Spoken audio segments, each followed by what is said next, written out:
Okay,အားလုံးပဲမင်္ဂလာပါဒီနေ့မှာပေါ့နော်ဒီကျွန်တော်ဒီ Facebook ဒီဖွင့်လိုက်တယ်ဆိုရင်ကျွန်တော်ဒီ account တွေ disable ဒီခမင်းများအခုကြာနေရပါတော့အခုဆိုရင်ကျွန်တော် message တော့လာပြီးတော့ပြောပြပေးရမယ်အခုကျွန်တော် account ရဲ့လက်ရှိကြာနေရပါတော့အခုဒီကျွန်တော် Facebook ထဲဝင်လိုက်တယ်ပေါ့ဗျာပြီးရင်ကျွန်တော်ကမကြာမီပါပဲ your account has been disabled ပြောပါတယ်သူကဒီ community standard နဲ့မကိုက်ညီတော့ဘာလို့ရှိရပါတော့ဒါကြောင့်မို့လို့သူကဒီdisable ကြတာတဲ့တကယ်လို့များကျွန်တော်ဒီမာရသူတို့ဘက်ကမာတက်တည်ပြနိုင်တော့ကျွန်တော်ဒီနော် step by step နဲ့ကျွန်တော်ဒီ review တင်လို့ရတယ်ဒါကြောင့်ကျွန်တော်ဒီရက်30တက်တန်းရှိရပါတော့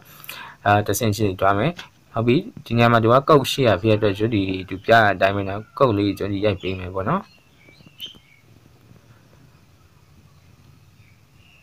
ဟုတ်ကဲ့နော်ဒါရိုက်ပြီးတော့ကျွန်တော် continue တစ်ချက်နဲ့ပြီးလိုက်ပါမယ်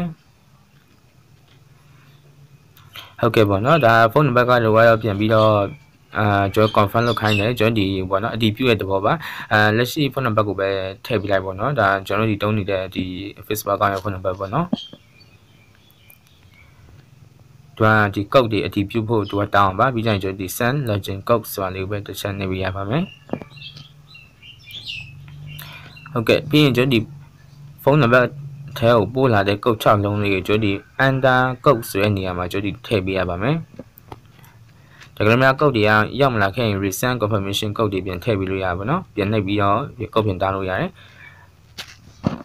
ဟုတ်ကဲ့ပြီးရင်ကျွန်တော်ဒီ update ဖုန်းနံပါတ်လောက်ချင်တဲ့ထည့်ပေါ့နော်ဒါပေမဲ့အခုကကျွန်တော်ဒီဖုန်းနံပါတ်ပဲတုံးမှာမလို့ကျွန်တော် next ကိုပဲတစ်ချက်နှိပ်လိုက်မယ်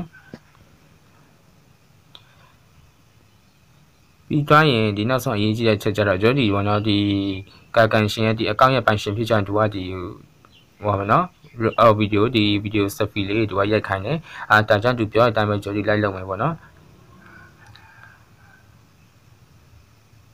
ကျွန်တော် computer တောင်းရင်ကျွန်တော် allow ပဲနေပြီးလိုက်ပါကျွန်တော် computer တောင်းတဲ့ဘောပါ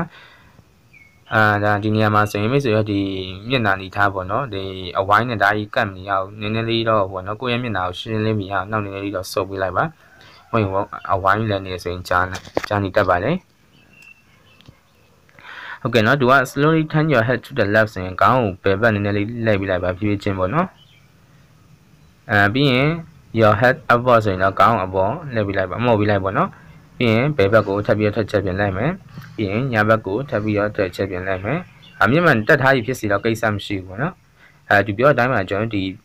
လိုက်ပြီးတော့လက်ရင်ရပြီပြီးရင်ကျွန်တော်ဒီ video selfie ပြီးတော့ပြီဆိုရင် submit ဆိုတာလေးပဲထည့်ချက်နေပြီပါအသစ်ပြန်ရချင်တော့ retain video ပေါ့နော်ဂျင်းနေမှုမရှိရင်တော့ဒါလိုဆိုရင်ကျတော့ပြန်ပြီးတော့စစ်ဆေးဖို့ပေါ့နော်ကျွန်တော်ဒီပြန်ပို့ပေးရပါမယ်ဒါတော့တို့စစ်ဆေးမှာပေါ့နော်ဒါတင်ကျွန်တော်ဒီ account ပိုင်ရှင်ဖြစ်ကြောင်းပေါ့နော်ဒါတော့ကျွန်တော်ဒီ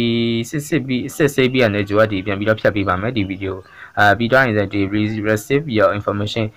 ဒါတော့သူဘာမှမရှိတော့သူရပြီပေါ့နော်ဒါ2ရက်လောက်တော့စောင့်